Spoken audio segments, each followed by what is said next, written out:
जय हिंद, नमस्कार दोस्तों। रेलवे ग्रुप डी की एक्सपेक्टेड कट ऑफ पिछले पेपर के अनुसार आपकी एक्सपेक्टेड कट ऑफ ये कुछ जोन की है। इसके बाद में आपकी 3 कट ऑफ और है, वो भी आपको मैं बताऊंगा।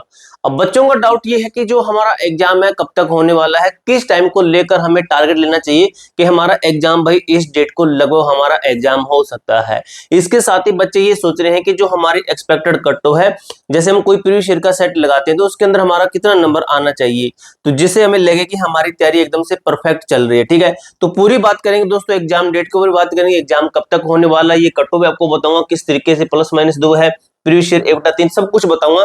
यहां से एकदम से देखोगे आपको कुछ समझ में नहीं आएगा।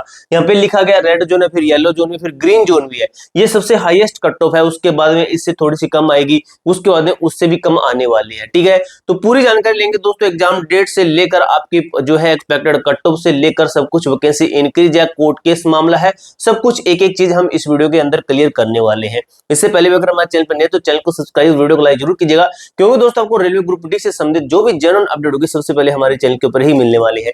एक चीज देखिए दोस्तों, आपको मैं यहाँ पे एक चीज बताना चाहूंगा कि जो भी बच्चा इसकी तैयारी करता ना, मैं एक स्टूडेंट हूं, तो मुझे क्या लगता है कि जो भी कोई भी बच्चा अगर किसी भर्ती की तैयारी करता है तो उसका कोई ना कोई पॉइंट वीक होता है। लाइक क्या है कि जैसे किसी बच्चे की मैथ वीक होती है, किसी बच्चे की मैथ वीक होती है, किसी की जीके वीक होती है, किसी की साइंस तो लगभग होगी, किसी की रीजनिंग आपकी वीक होती है, किसी की साइंस आपकी वीक होती है। ठीक है, तो ये किसी न किसी बच्चे का वीक होता ही है। ठीक है, तो अब दोस्तों मैक्सिमम एक चीज देखने में आई है कि मैथ सभी बच्चों का वीक होता ही है। तो इस मैथ को वीक से जो है आपको छुटकारा पाने के लिए क्या करना पड़ेगा, आपको एक ऐसी बुक जो कि मैं रिकमेंड करूंगा स्पेशली दोस्तों, आदित्य रंजन राज सर की। ठीक है, खुद ये सिलेक्टेड है, आप सभी को पता होगा, बताने की कोई जरूरत नहीं है, अपने आप में ब्रांड है। ठीक है, तो उनकी दोस्तों मैथ की बुक आती है हिंदी मीडियम और इंग्लिश मीडियम के अंदर। ये बुक खरीदते हो आप किसी भी एग्जाम का ले लो, चाहे आप रेलवे ग्रुप डी तो है ही, इसके साथ एसएससी है, रेलवे है, बैंकिंग यहाँ पे लिखा गया सीटी है, एसएससी, रेलवे, डिफेंस है, बैंकिंग, ऑल गवर्नमेंट सेंट्रल जितने भी एग्जाम है मैथ तो सभी में आते हैं। जिस भी एग्जाम में मैथ आती है तो उसके लिए मोस्ट इम्पोर्टेंट बुक रहने वाली है।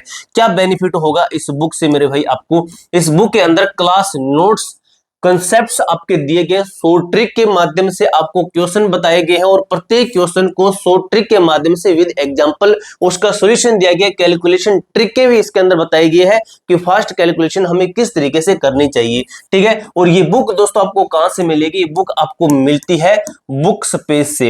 यहाँ पे अभी आपका ऑफर होगा तो यहाँ पे जाकर आप इसको बाय नाउ कर लीजिए। इस बुक का मैं आपको हिंदी मीडियम और इंग्लिश मीडियम दोनों में मिल जाएगी। इस बुक का मैं आपको लिंक आना डिस्क्रिप्शन बॉक्स के अंदर दे दूंगा, वहां पर जाकर आप इसके ऊपर क्लिक कीजिए। लिंक के ऊपर जैसे आप क्लिक करते हैं तो ये जो ऑफिशियली ओरिजिनल बुक होती है ना, उसके ऊपर लोगो होता है, तो जो मैं आपको लिंक दूंगा उसी से ही आपकी 100% ओरिजिनल बुक आएगी। तो लिंक डिस्क्रिप्शन बॉक्स के अंदर दिया गया है और कमेंट बॉक्स के अंदर पिन भी किया गया है जो है इन बुक का लिंक।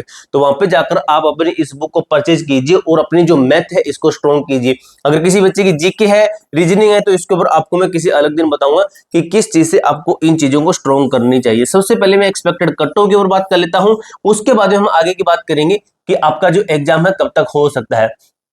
ठीक है मेरे भाई, अब बात कर लेते हैं 5 जोन आपके ये वाले हैं, 5 जोन आपके ये वाले हैं। इनकी जो एक्सपेक्टेड कट ऑफ है सिकंदराबाद, हुबली, गुवाहाटी, मुंबई, कोलकाता, और ये इनकी कैटेगरीज है। ठीक है, तो इनकी ये कट ऑफ है प्लस माइनस 2 करके चलना। जनरल ओबीसी के 70 से 80 में मानना हूं, और ये आपकी किस तरीके से आपकी विदाउट नॉर्मलाइजेशन के साथ में है। इसके अंदर माइनस भी कर सकते हो नॉर्मलाइजेशन के, लगभग 7-8 नंबर माइनस करके चलना। ठीक है, तो नॉर्मलाइजेशन का मैंने लिया क्योंकि मैंने पिछली भर्ती के अकॉर्डिंग ही आपका जो है ये चीजें बनाई है। तो पिछली भर्ती का जब रिजल्ट आया था तो वो आपका नॉर्मलाइजेशन के साथ होता है, तो इसके अंदर नॉर्मलाइजेशन भी ऐड मान लीजिए। एससी का 65 से 70 है, एसटी का 60 से 65 है, ईडब्ल्यूएस 52 से 57 है। ठीक है, उसके बाद जनरल का 65 से 70 है, ओबीसी का 65 से 70 है, एससी का 55 से 60 है, एसटी 50 से 55 है, ईडब्ल्यूएस 48 से 53 है, और इन जोन की ये है, और इन कैटेगरी की मैंने बता दी मुंबई, कोलकाता, दिल्ली, जयपुर, गोरखपुर। ठीक है, NWR, NR, ACR, WR, NER, और ये येलो जोन के अंदर आता है, यानी कि एक सबसे हाईएस्ट जोन, उसके अंदर मीडियम जोन, और उसके बाद में सबसे लास्ट में जो आपका जो इजी जोन आता है। ठीक है, सबसे हाईएस्ट जोन जिसके मैंने आपको स्टार्टिंग में दिखाई है, और आपका बीच का जोन है, और सबसे इजी वाला जोन आपका ये रहा मेरे भाई। ठीक है, अब इसके अंदर कौन से आपके जोन आ जाते हैं, तो हाजीपुर, भुवनेश्वर, बिलासपुर, प्रयागराज, चेन्नई आता है, और इनकी कट ऑफ आपकी ये है। जनरल के लिए 60-65, ओबीसी के लिए सेम है, एससी के 50 से 55, एसटी के 45 से 50 है, ईडब्ल्यूएस की आपकी 41 से 46 नंबर है। ठीक है, ये आपकी प्रीवियस ईयर पेपर के अकॉर्डिंग है भाई। अब ये मत कह देना किसी आप कोई भी कॉम्पिटेटिव एग्जाम की तैयारी कर रहे हो, वहां पे आप किसी का बैच आपने लिखा, वहां पे टेस्ट लगा रहे हो, आपके बने 80, तो आप कह दो कि मेरे तो 80 बने, यहाँ पे पास मेरे तो सिलेक्शन हो जाएगा। तो क्या पता भाई उनके टेस्ट इस लेवल के न हो, एक बार प्री सीट का सेट लगा के देख लेना, पता चल जाएगा कि लेवल क्या होता है। अब बात कर लेते हैं कि जो आपका एग्जाम है, एग्जाम कब तक होगा, एग्जाम के ऊपर बात कर लेते हैं। और जो आपका कोर्ट केस एक मामला है, सबसे बड़ी जो बच्चों की मेनली प्रॉब्लम यही है ना कि कोर्ट केस, भाई ये मैटर सोल्व हो जाए ना तो पढ़ने में आसानी हो जाएगी।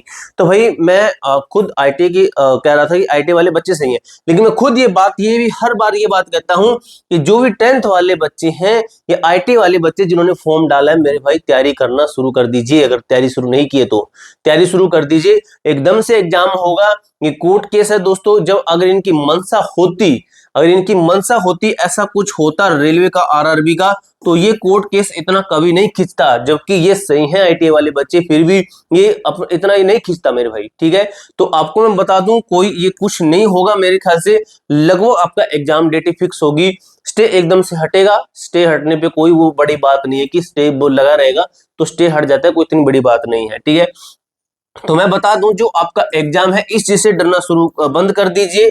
आपका जो एग्जाम है, मैंने आपको जो डेट बता रखी है वो आपको विद प्रूफ के साथ, ये मैंने आपको बता रखी अक्टूबर या फिर नवंबर फर्स्ट, ठीक है, नवंबर महीने के फर्स्ट में या अक्टूबर लास्ट से जो मेरे भाई आपका एग्जाम है ये शुरू होगा, लगभग चांसेस रहेंगे, ठीक है। तो ये डेट्स मैंने आपको विद प्रूफ के साथ काफी बार दिखाई है, जैसे रेलवे एनटीपीसी होगा, RPO SI constable, ALP technician, इन सभी के बेसिस पर मैंने आपको इसकी डेट बताई थी।